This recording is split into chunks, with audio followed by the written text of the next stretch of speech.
तव कथामृतं तप्तजीवनं कविभिरीडितं कल्मषापहं श्रवणमङ्गलं श्रीमदाततं भुवि गणन्ति भूरिराजः. Your words are like nectar, bringing life to scorched souls. They are praised by poets and remove all sin. They are auspicious to hear, wonderful and exalted. Those who spread these words throughout the world are truly giving souls. Welcome, everyone, to our class on the Gospel of Sri Ramakrishna. We're on the chapter Dakshineswar Part 2. It's page 378, and it's Saturday, January 5th, 1884. It was the 23rd day of M's stay with Sri Ramakrishna.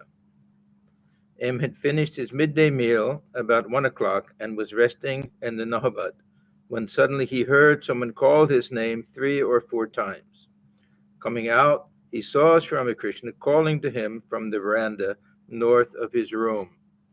This will be the 23rd and last day of this long stay that M had with Sri Ramakrishna at Dakshineswar, and he's putting the very final finishing touches on this very special period of training. He's not telling M that this is a special period, that he's doing the final molding and everything, but we get that feeling now when we read and see the things that Sri Ramakrishna says, and he kind of says, okay, now you're ready to go home.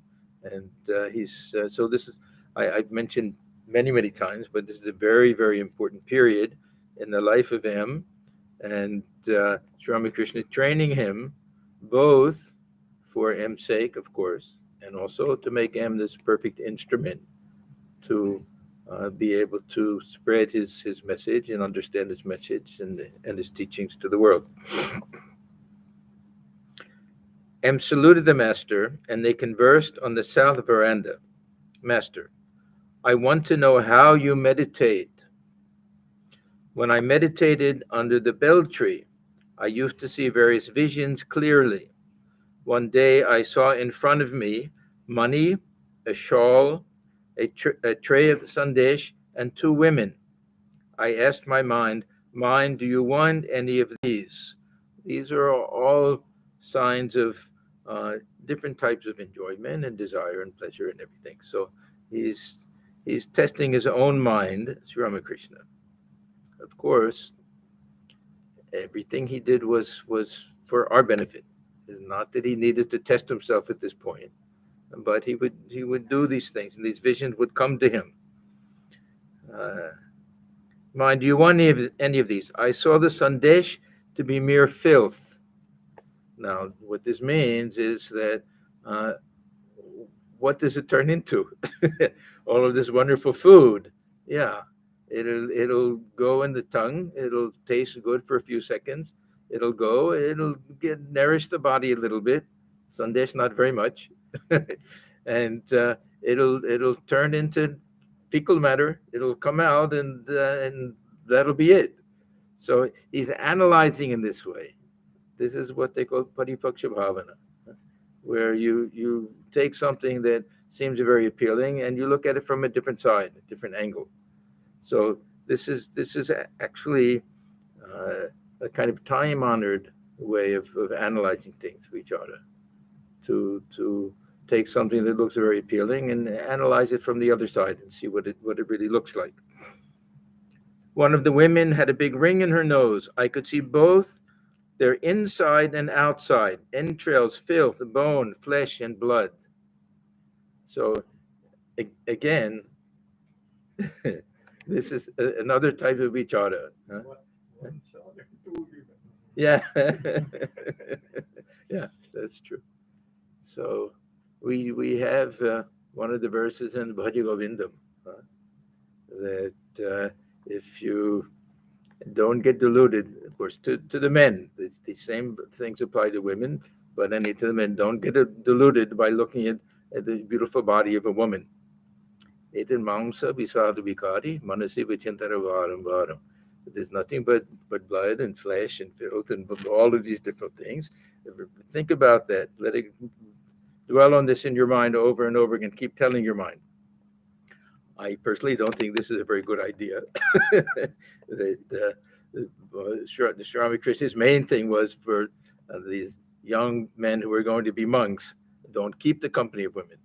Not that you want to have their company and be analyzing all of the time, but if one is in the company and if one has that desire, this is one type of analysis that we're so attached to, and not just the elements of the body, but so attached to the body. Sometimes we have to remind ourselves this will all end up in the funeral pyre one day, end up as ashes, and that's all what we're so attracted to now. Yeah. Sometimes I do this. I don't know why. Sometimes I do it. I see a small child, and I try to imagine that child as a 80-year-old boy or girl, a woman, man or woman. How they'll change, how they can be so beautiful and cute and everything. And one day they'll have wrinkled skin, and if they're fortunate to live that long, and they won't stand up straight anymore. And so this is a natural thing. So the one way to break this type of attachment to the body that we have, one way of doing it. The mind did not want any of these: money, shawls, sweets, or women. It remained fixed at the lotus feet of God. Now this is for M's sake. He's relating this. He said that when I meditated on the bell tree, so this is something that probably took place 20 years earlier, when the Brahmani was there and he did his tantric sadhana and everything. He's remembering it now because he wants to tell M about this. M was given a very unusual, you can say, unique role to play, that sometimes he's referred to as Griya Sannyasi, that Sri Ramakrishna wanted to leave him somehow as the kind of combined ideal of the householder and the monk. He wanted to renounce. He would have loved to have just given up everything, become a sannyasi, and Sri Ramakrishna didn't want that. But he also wanted him to live a type of monastic life, it seems, within the marriage setting. And so that was different from others. And we know that M already had children. And Sri Ramakrishna thought for these very special householder devotees of his, very spiritual people, that at a certain point they should live like brother and sister. And after one or two children, that should be enough. So these teachings to M sometimes seem more applicable to the future monastics, and not so much for the householders, because M, as I say, was special. Yeah, this represented a really special kind of ideal. We see it, of course, in Nag Mahashaya, but that was natural to him, and he really, we can hardly call him a householder at all. He had such intense renunciation. A small balance has two needles, the upper and the lower. The mind is the lower needle. I was always afraid lest the mind should move away from the upper needle, God. Further, I would see a man always sitting by me with a trident in his hand. He threatened to strike me with it if the lower needle moved away from the upper one. That means if his mind wandered towards worldly thoughts.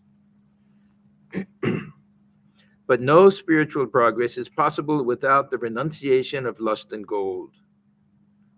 I renounce these three: land, wife, and wealth. Once I went to the registry office to register some land, the title of which was in the name of Raghuvir. The officer asked me to sign my name, but I didn't do it because I couldn't feel that it was my land. I was shown much respect as the guru of Keshav Sen. They presented me with mangoes, but I couldn't carry them home. A sannyasi cannot lay things up.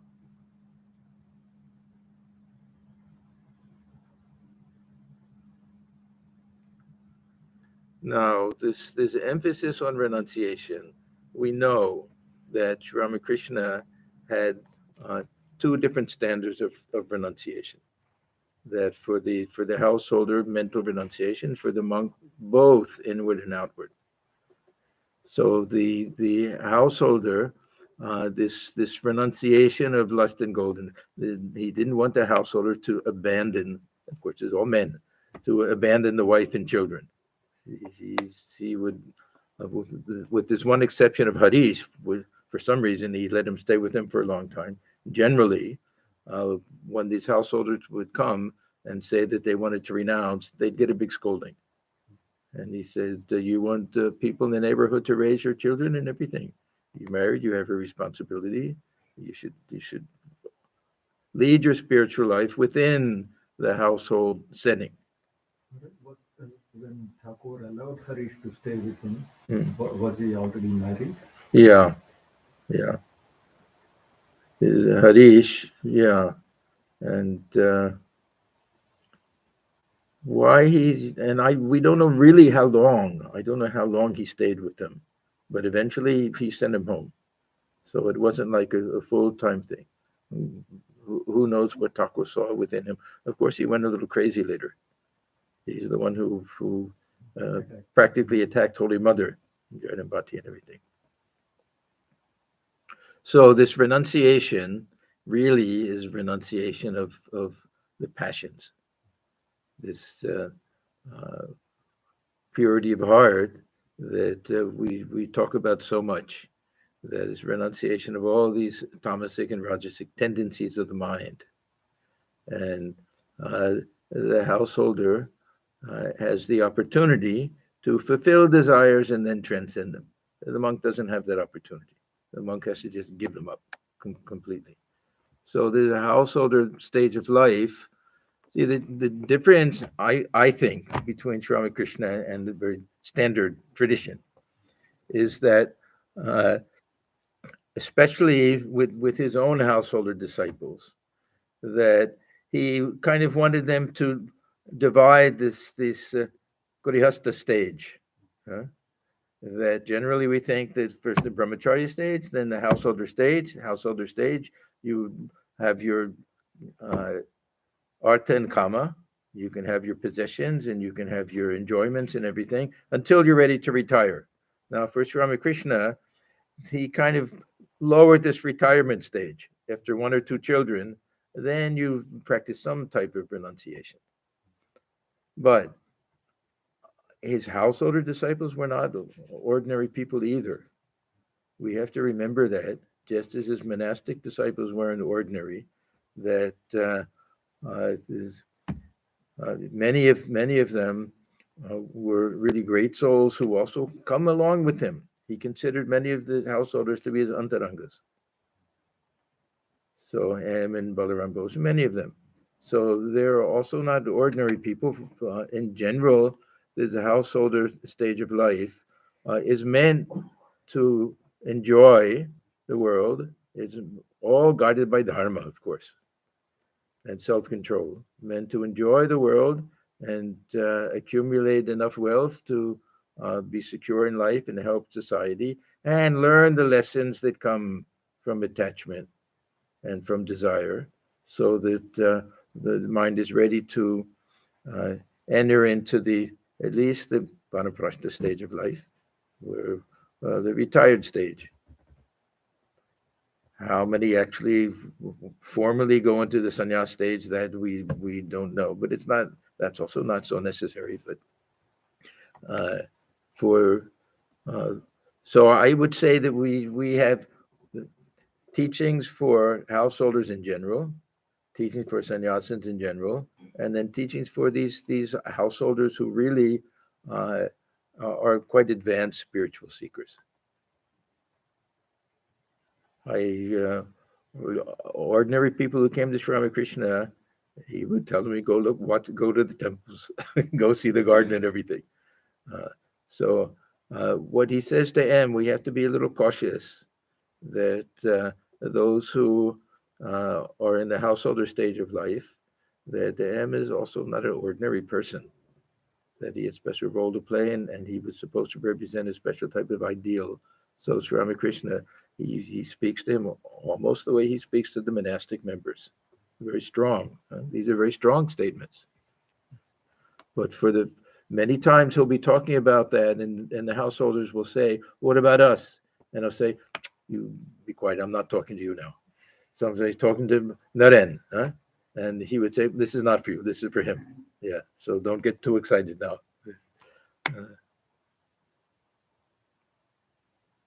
But all of this goes back to this false identification with the body, and this lack of fulfillment and misplaced desires, and trying to satisfy ourselves with the external things when we really can only satisfy that emptiness and that longing through turning within, realizing our true nature, God dwelling within.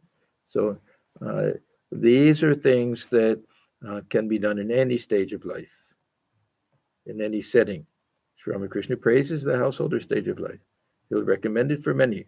He'll say it's like fighting within a fort, that you're fine where you are. Don't get too upset when you hear me talk about this intense renunciation. When Sri Ramakrishna spoke to these young future monastics in private, we don't know exactly what he said, but he would sometimes even lock the door so that no one else would come.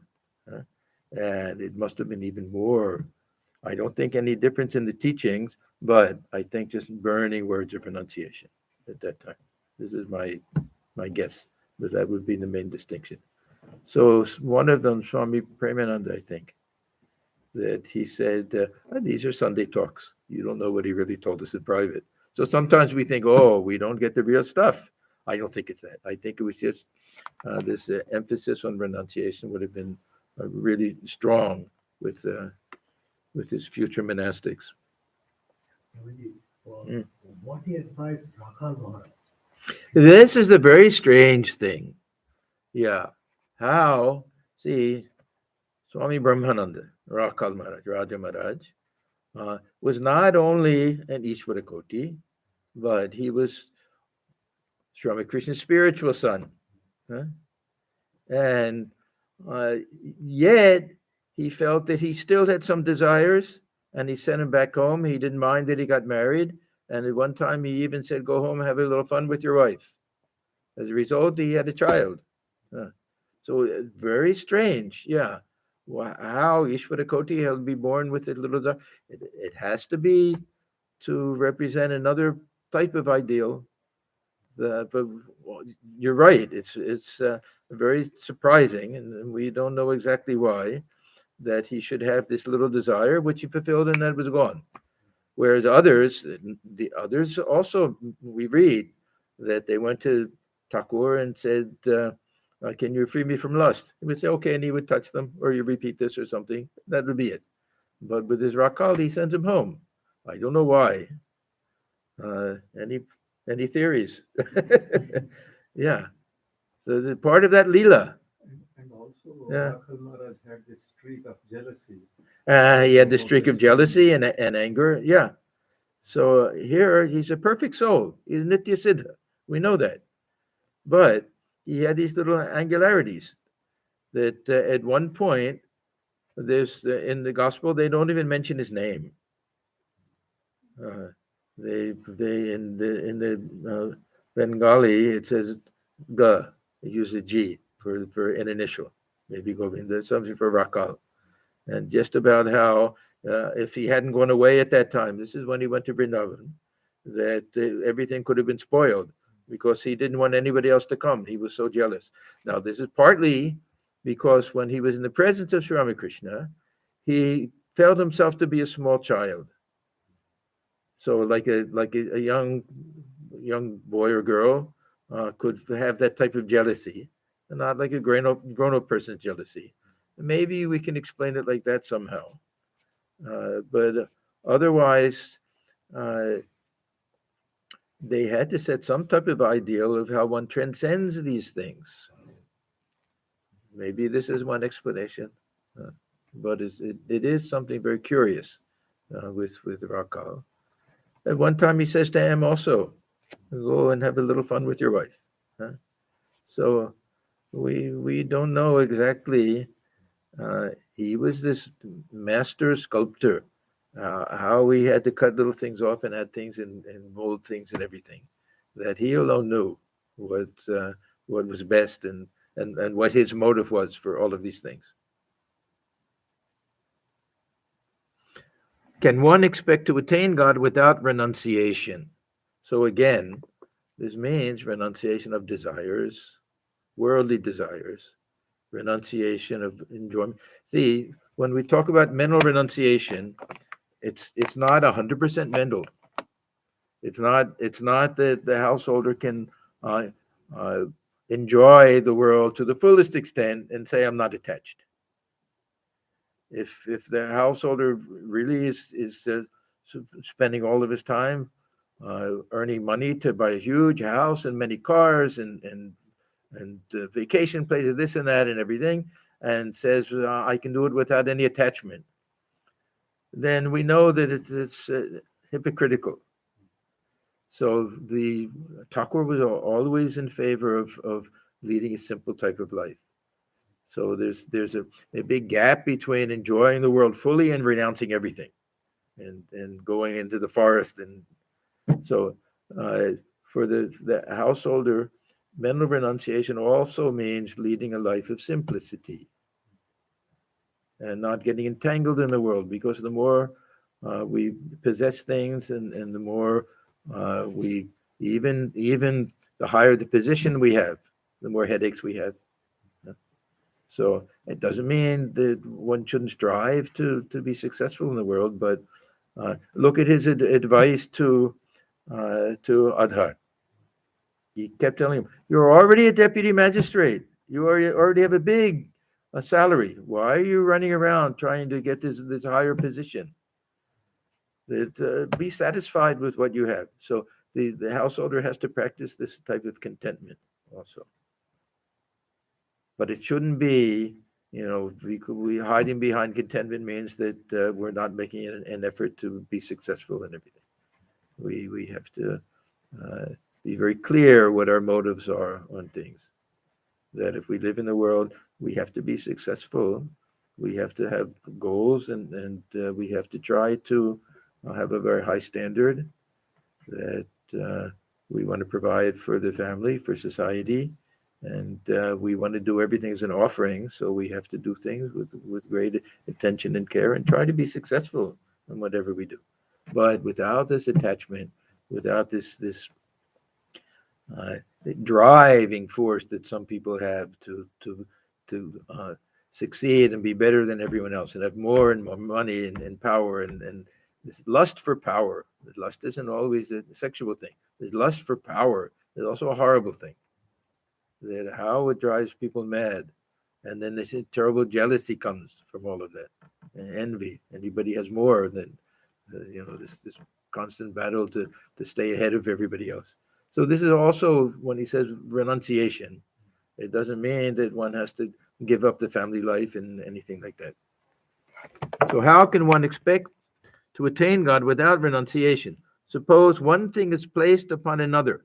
How can you get the second without removing the first? This one thing, Thakur very often says, is ego. This ego.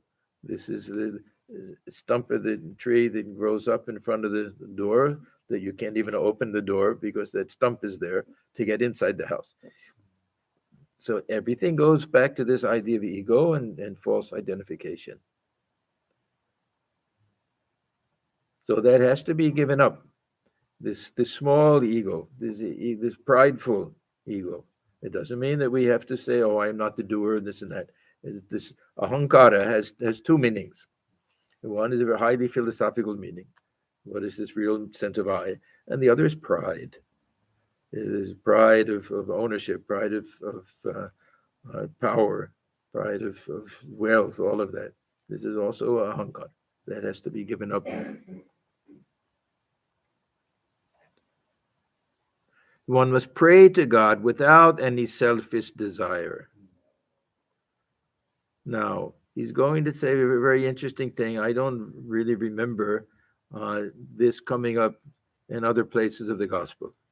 It may be, but now he's going to give us a little, tone things down a little bit. This is very interesting. He said, but selfish worship, if practiced with perseverance, is gradually turned into selfless worship. This is one theory. Even Shankaracharya has this kind of teaching that when one is in a householder stage of life and doing some of these yajnas and things, that can also be done without any selfish motive, and that will lead to something higher, the stage before we can renounce it at all. So selfish worship. Now, this selfish worship doesn't have to be really selfish. It can be just anything other than praying for devotion or God realization. It can be praying for the welfare of one's family. It can be praying for good health, all sorts of different things. So again, it's a very high bar. But suppose, see, even in Gita, we have the 4 different types of devotees. Those are tati, those who want wealth, and those who are praying out of suffering, and those who want to have a better understanding of things. And Gita said they're all good. They're all good. And why? Because it means we have some faith in God. It means we practice some reliance, that we have the shraddha and everything. So they're all good, but there's a hierarchy. Those who have this pure love, who pray only for devotion and for God realization and everything. This is the highest. But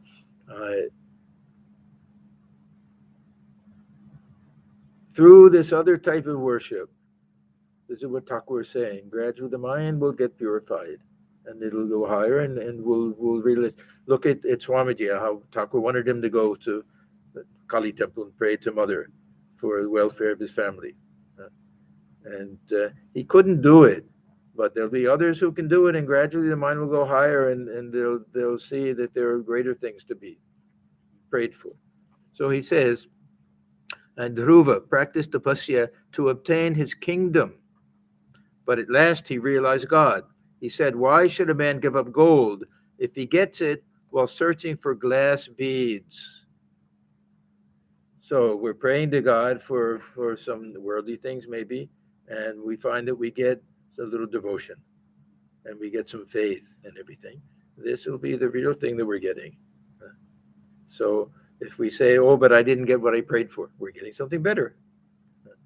So why worry about the other thing?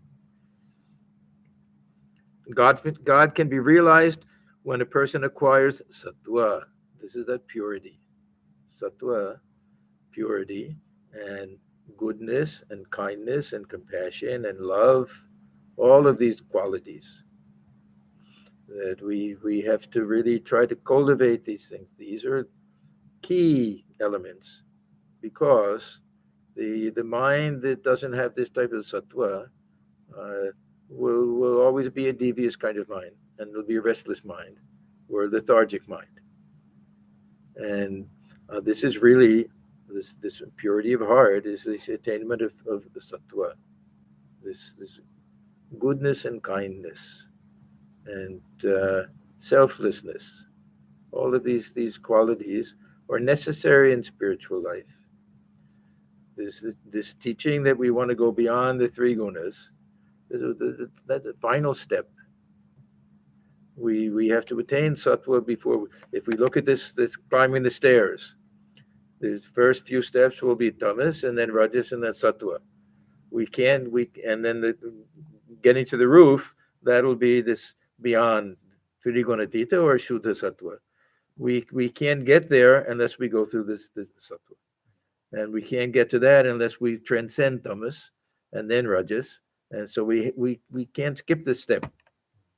We can't say, no, I want to go beyond the 3 gunas.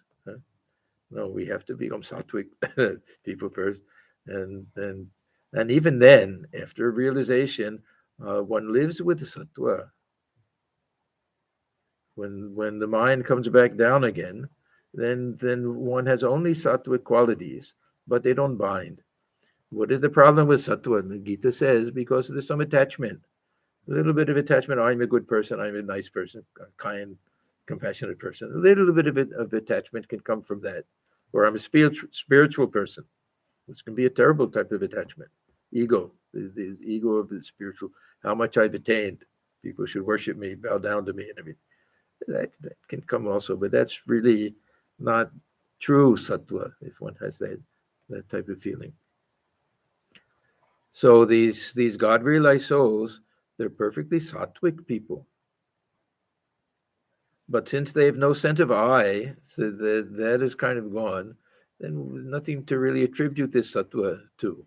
We won't say sattvic people, they're transcended it somehow, but their actions will all be sattvic actions.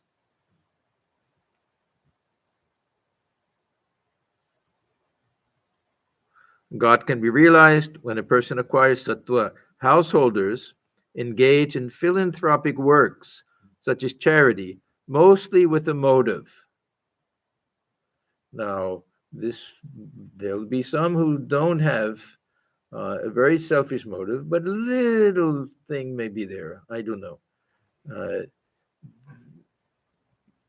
Thakur had the experience of so many people who had this concept of punya, that you do these things to gain some merit, and it was very common. Even we see with his maidservant, that your name will be on everything. You go to any of these temples in India or a bathing place, anything there, somebody's name will be there. There are people, they won't give a donation unless their name is on it. And then it became a great craze. You give a big donation and you write in big letters, anonymous. And you let everybody know that you're the one who did it, and you're doubly great because you don't have your name on it and you gave a lot of money. But they have to know that you're the one who did it. Yeah. So there are, of course, good people who don't care for this, who just don't care if other people know or don't know. But the majority of the people, there'll be a little bit of ego with everything they do. So even the charitable work. So mostly with a motive. That motive may be to gain this punya. That motive may be to get a little respect, for other people to praise them and everything. That may be there a little bit. That is not good, this having a motive. But actions without motives are good. Yet it is very difficult to leave motives out of one's actions. Every action has a motive. What Thakur is saying is very hard to do it without some type of ulterior motive or selfish motive. That no one will do anything without a motive, by definition. By definition, a motive is that which leads one to do something. We can't do anything if we don't have a motive. It may be a perfectly pure motive. It may be that Divine Mother is working through us. Even if Divine Mother works through us, she has to give us that incentive. She has to provide the words that, even for Thakur, the words. So there has to be some motive. The question is there any selfishness to it? We generally have a motive and an ulterior motive for things that we do. So somebody is trying to discover a cure for some terrible disease. They have a good motive. They want to be able to cure people, to help people. The other side is that they can get their name on it. They can get a huge raise. They can become very famous people. The vaccine will be named after them, Salk vaccine. So that'll be there. It's a question of which is the driving force. For most people, we do something great. Yeah, of course, people recognize it and they thank us for us and everything. We don't mind. There's very few people who will say, no, make sure that nobody knows that I discovered this. Very few people will be like that. And even that, a little bit of the ego of humility maybe. Is those people who don't care either way. But the question is, to what extent? To what extent? And what is the real motive behind all of this?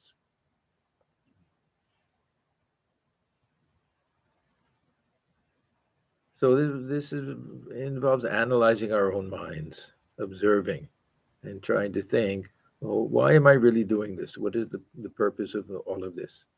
Especially certain things that we know if we don't do it, somebody else will do it. It's not that the world is going to suffer if we don't do it, but I want to be the one to do it. And I want people to know it. So this is what Thakur is talking about. So he says, when you realize God, will you pray to him? Oh God, please grant that I may dig reservoirs, build roads, and found hospitals and dispensaries. After the realization of God, all such desires are left behind. Now, does that mean that a God realized, oh, can't do all of these things? Look at Swamiji, look at our order. Do we say, Swamiji, that he had some desire for name and fame when he started all of the social service work and everything? He didn't do it out of any selfish desire. He did it, really, his heart was breaking to see people suffering. That's a different thing. He's talking about, again, having some desire to do something. That the God will also one have that, but they'll automatically do good to the world, whether it comes in the form of some activity, as Swamiji wanted, or just being a wonderful spiritual ideal for other people. It depends on the personality and individual. He didn't want fame even for the order. Swamiji hated fame. Society. He hated fame. Yeah. There's a very nice story, incident. After he came back from the West, he was in his room one day, pacing back and forth, and he was reciting this verse, a very nice verse, if I can remember it. Abhimanam surapanam gaudavam parirodavam parishta shukarivishta tarayam tyaktva sukhi bhavet. This other young monk, he heard Swamiji reciting this over and over again, walking back and forth, back and forth. And it means that this abhimanam, this pride, the arrogance, is like drinking liquor. It just makes you drunk with pride. And let's go to this praise. It's like the sounds that one hears of suffering in hell, to hear people praise him. And this high position, Parishta, is like the droppings of a pig. He says, give up all of these and be happy. And he heard Swami, he was just amazed. He heard someone who was praised by the whole country, and how he hated that type of fame and everything. He really did. When he came back, he didn't even want to be president. He was never president of Bellarmine. He wanted Rakal to be president. He gave all the money over to him and said, now I'm free and everything. So, yeah, Swamiji was Swamiji.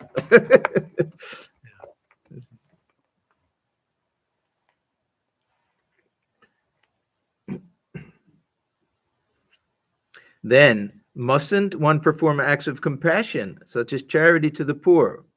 I do not forbid it. If a man has money, he should give it to remove the sorrows and sufferings that come to his notice. What he didn't want was what the Brahmos were doing, was that all of their energy went into social reform work at the expense of their own spiritual life. So he wanted a balance, and especially for those who were reaching this later stage of life. We see that with his advice to Ishan. He said, you've done enough in your life. You've had enough of this the arbitration and all of these other things. Let young people do it. Now it's time to call on God. So it depends on the stage of life. It depends what our karma is, what types of desires we have left and everything. But this one-pointed longing, desire for God realization is something that Thakur really taught. And that didn't allow, at least a certain stage of life, for the mind to get too involved with these other types of things, social service things and everything. But he was very critical of those who had money and were cheap and didn't give money in charity. We know this great statement he made to Surendra, that you work in an office. Generally, people work in an office that they can't be truthful and they deal with profit and also other things. I can't touch the food that they eat. I can eat your food because you give more money away in charity than you bring in. He was a charitable person, and it hurt him to give money. He wasn't easily charitable, but very charitable. And then he gave that beautiful illustration that uh, when farmers bring water into the field, sometimes the water rushes down so fast that it'll break the sides of the channel. So they make little holes in different places so that the water can escape through the hole. So the majority of it will reach the field. Some of the water will go out on the side. And this is money given in charity. And the land around that is very fertile of the water that gets out because it brings some silt in and everything. So he said giving money in charity is like that. That otherwise you try to keep everything and it'll destroy you. It'll break the banks and it won't reach the field where it's supposed to reach. So it's a great mistake to think that Thakur didn't care about other people. Look at that experience he had in Deogar. That when he went there, this Chantal people and the very poor people were there, and he said to Mathur, "I'm not going to budge from this place unless you feed them all and give them some cloth or some money or something like that." And Mathur said, "We won't have enough money for the rest of this pilgrimage. A huge number of people and train cars and everything." So Thakur said, "I don't care. Then go without me. I'm not going to leave." So the Mathur had to do it. So it's not that he didn't have this. He used to say, "Jor doya nei, she manush hoy, manush noi." Those who have no compassion for other people, they may be born as a human being, they're not human beings. You can't even consider them a human being. So we read sometimes it sounds like he doesn't like this compassion. Daya, it's a low thing. But compared to no compassion, that he thought it was really just you're living a life of a brute if you don't care about other people.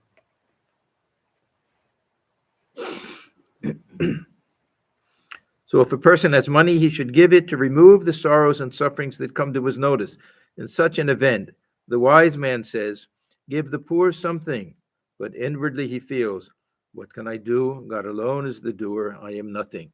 Yeah, he wanted us, and Swamiji also, not to have this idea that we can change the world.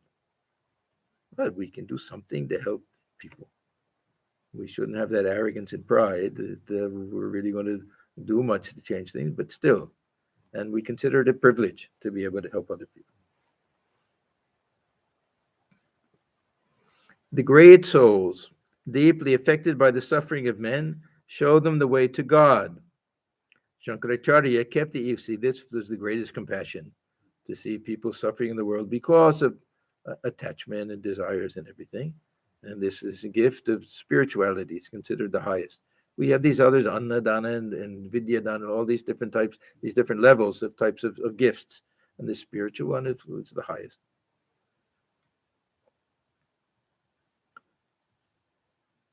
The gift of knowledge and devotion is far superior to the gift of food. Therefore, Chaitanya Deva distributed bhakti to all, including the outcast. Happiness and suffering are the inevitable characteristics of the body. Now, this is also interesting that we always feel and we hear that we suffer from something because of our karma, that something we deserve and everything. Thakur, of course, he accepts this idea, but he also seems to accept this idea that the mere fact that we take on a human body means that there will inevitably be some suffering. The body will break down eventually. That there'll be something. We live in the house, we have to pay the rent for it. This is the tax that we pay the rent in order to live in this house of a body, so that we don't always have to feel that, oh, somebody's suffering, they must have done something terrible in the past. We don't know why and how things happen, but the mere fact that we have this physical body, something will break down. There are very few people who are very fortunate, good health the whole life, and then they drop dead one day. It can happen. And it can happen to anyone. See, Sri Ramakrishna says that, I don't know if it was something that he knew or just an example, but talking about a prostitute who died on the banks of the Ganges in full consciousness. Now, this full consciousness, sometimes we think, though, that'll be a horrible thing. The best type of life, you die in your sleep. But the idea is, if one is a great soul, then they can be remembering God, thinking of God, repeating the name at the very last moment and go. So it's considered a very high type of birth, of death. So, and the banks of the Ganga, you're supposed to get liberation. So who knows who's qualified for what and why things happen? And this path of karma is very gahana. Karma no gati. It's very hard for us to understand how these things work. You have come to eat mangoes. Fulfill that desire. Remember, he's talking to M still. The one thing needful is jnana and bhakti. Actually, two things, but yeah.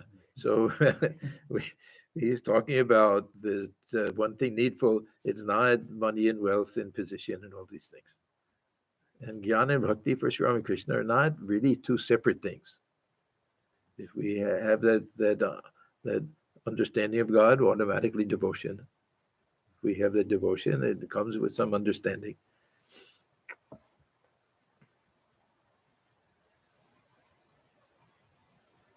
God alone is substance, all else is illusory. So this idea of substance, this is not a philosophical doctrine. This is a very practical thing. What is of substance? It doesn't mean that what is the thing in itself, this unknown reality, is Brahman underlying everything. It doesn't mean that. It means what is really of value in this world and what can fulfill us. That way, vastu and avastu. What is it in the Bengali? Yeah. Yeah, I don't like this illusory word here. It doesn't really mean that. It means that it's of no substance. There's something hollow about the world. It may be 100% real. It's not an illusion. 100% real from our point of view, of course, relative point of view. But there's something hollow about it in terms of the ability that it has to satisfy us. That way, obostu, we can say. And so this is one type of vichara, analyzing what is real and what is unreal. Not really, but what is of value and what is of secondary or lesser value or no value. There's that type of discrimination. Is when Thakur says don't reason, he doesn't mean this. This we have to constantly ask ourselves. What is of ultimate value in life? What are we really striving to realize? And what will be of some temporary value? This is that Shreyas Preyas distinction that we have from the Kathopanishad.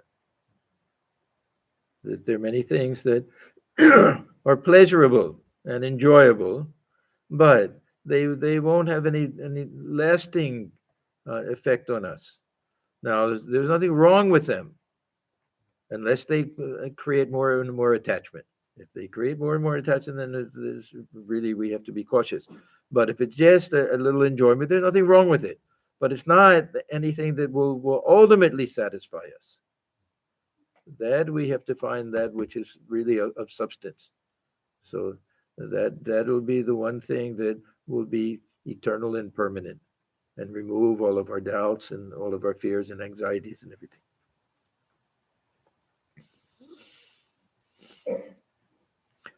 It is God alone who does everything. Now, this is, again, the very difficult doctrine for us to understand. In fact, we can't understand it until we have this highest type of realization. We really, I maybe a very theoretical understanding, but the sense of I is so strong. It's practically impossible to get rid of this sense of I. And most people who will say that God alone doing everything are fanatics or lunatics. That and they may do horrible things. Now, you may say that in that case, man may commit sin, but that is not true. Here's the main thing. If a person is firmly convinced that God alone is the doer and that he himself is nothing, then he will never make a false step. Now, what this is saying is, if we analyze again, go back to this vastu idea. Is there any substance to this ego, this sense of I? And if we have that realization that there's no substance to it, it's false identification. That there's real I is God dwelling within. If we look within and we don't find any I, then we don't find any doer. And God alone is there, and God alone is the doer. It's a very high state. It's not an ordinary type of experience. So, and even those who have it won't feel that way all the time. They may feel that God is inspiring me to do something, but this complete absence of this feeling of doership, and generally this is for the samadhi state. We come down, this I comes again. Thakur says all the time, this ego sense comes again. Then we can feel that I'm the servant of God, a child of God, an instrument in the hand of God. Even that's different. I'm an instrument in the hands of God. Even that's a little different from God alone is dwelling within here and doing everything. That means there's no I at all. It's very hard to understand that. But this is the experience that these God-realized souls have when they know that this I is really false, and they'll see God everywhere. But this is a final stage. So this Shokali Tomaricha is the final stage. It's not for beginners. That I am just an instrument. God is doing everything. That nothing is in my hands. We can't start out with that premise. We won't make any spiritual progress. We have to start out with this feeling that, yes, I have to take some responsibility. So Thakur will say the mother gives us that feeling.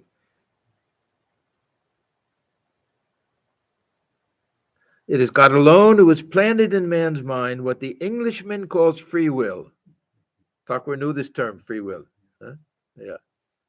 Because they used to talk about it, I guess, the Brahmos and everything, this idea of free will.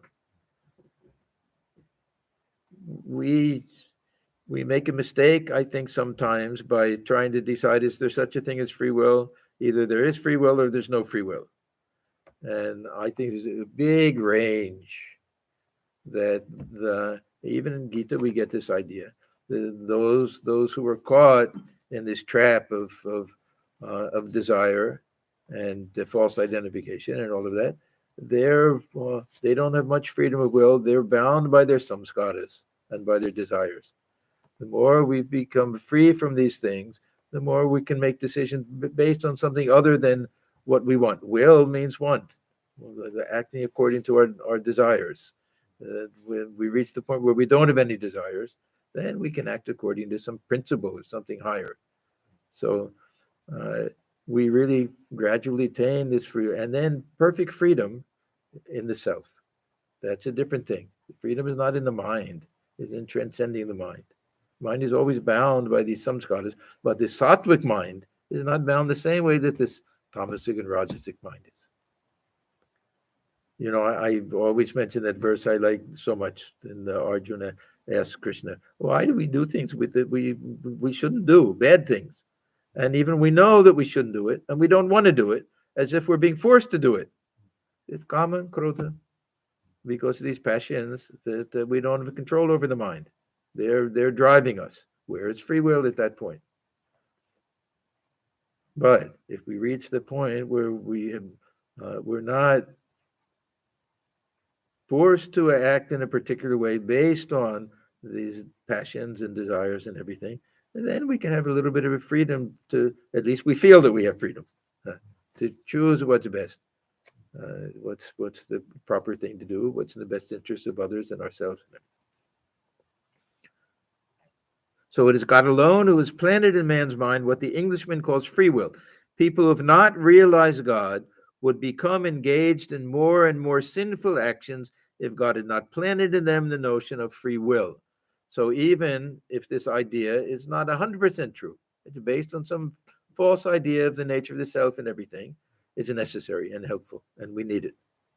Not just that it'll keep us from doing bad things, but it'll give us this desire to try to improve and change. All of this idea of sadhana and this idea of self-effort is based on free will. So at some stage in our spiritual life, we have to utilize it. We have to embrace it.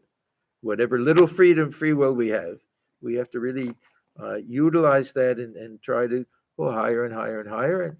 And at some point, this ego will start to melt away, we hope. And then we can reach some high level of spirituality when the ego disappears. Sin would have increased if God had not made the sinner feel that he alone was responsible for his deeds. Those who have realized God are aware that free will is a mere appearance. So it has some apparent reality, but not ultimate reality. No, but this is the funny thing, that even this apparent reality is helpful. It sounds like a contradiction. If something is not ultimately real, how can it be of value to us? Because these are psychological things. So even this feeling that I'm responsible, even if later I'll say that, I see God alone was playing with me like a puppeteer. But I won't realize that unless I do this, my spiritual practice, and put forth effort and all of that. So even though it has some vyavaharika value and not paramarthika value, it has some relative value, but not ultimately true, still, we have to work through that. We have to take advantage of that. In reality, man is the machine and God its operator. Man is the carriage and God its driver. So this is a final truth. Now, we may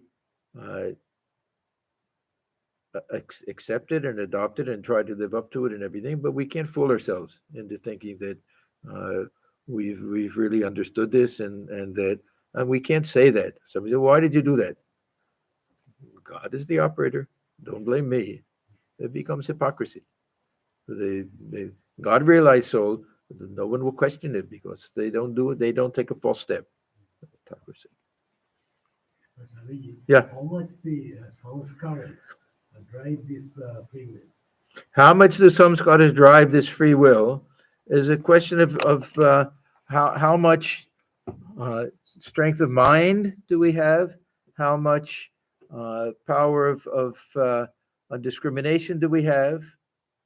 So that when I have a great desire to do something based on my samskaras, that I can say no, that I know it's going to get me in trouble, it's not the right thing to do, it's not ethical, it's not moral, so I won't do it. So when the samskaras are very strong, that clouds our sense of discrimination, and we can't make that type of But that bad samskaras yeah. is also the result of my own misuse of free will. Yeah. My past misuse of Yes. free will. So we create these bad samskaras when we have no sense of discrimination and think we can do anything, and we do everything according to desire and will. So yeah, so we've created the problem. Yeah, but we shouldn't feel that we're 100% bound. And there may be some people, children are almost 100% bound, very small children, that they have a desire for something that how do you teach them that no, you can't have it now, you'll have to have it later, but I want it now. They'll scream and cry and everything. Yeah, but when we become adults, we should be able to say that yeah, I like it, but it's not good for me, I'm not going to do it. So everyone has a different level. Intelligent people, it's a combination. They'll be able to withstand this force. This is another verse from Gita that I like very much. This Shaknoti Haiva Yasodam. Those who are able to withstand this force of kama, krodha, and everything, these are happy people. These are yogis. Sayukta Sasukhi Naraha. So everyone will have a little bit of Work they have to do with the passions. We'll all feel some type of desire and longing for things and enjoyments and everything. Those who can withstand that force and use their self-control and willpower, whether it's real or not, we utilize it, that willpower. These are happy people. This is very, not just yogis, sukhi nara. This is very interesting that somebody says, why should I practice all of this self-discipline and everything?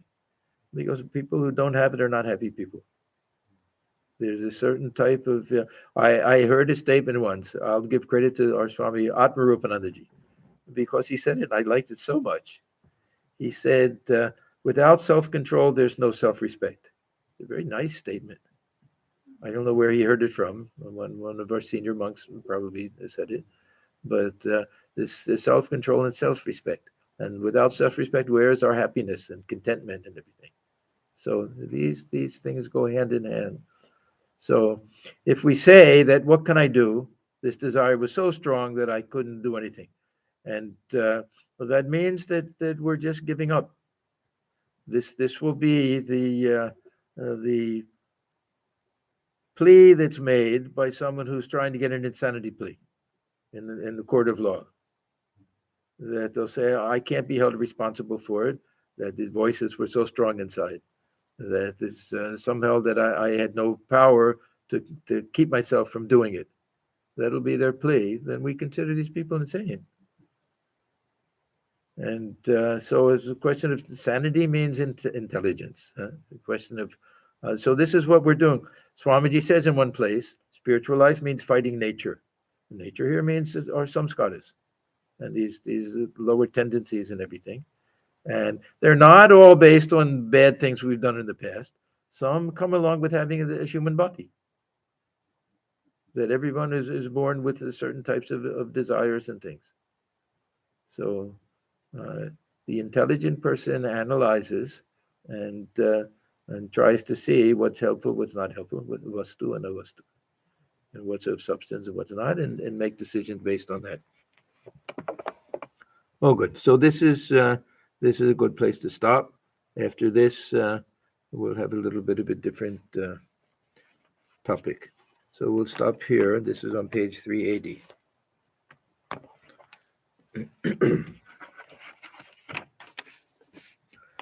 Om Niranjanam Nityamanandarupam Bhaktanukam Bhathura Vikraham Ishavataram Parameshamidhyam Tam Ramakrishnam Shirasa Namama. We bow our heads before Sri Ramakrishna, who is stainless, of infinite nature, whose heart melts in sympathy for his devotees, who is an embodiment of the divine and the Supreme Lord, and ever worthy of our worship. Om Shanti, Shanti, Shanti. Peace, peace, peace be unto all. Okay, thank you, everyone. And we have our New Year's Eve program tomorrow night, and then Kalpataru Puja on January 1st. Everyone is welcome to come. The puja will be live streamed also. And we all wish you a very happy and blessed New Year.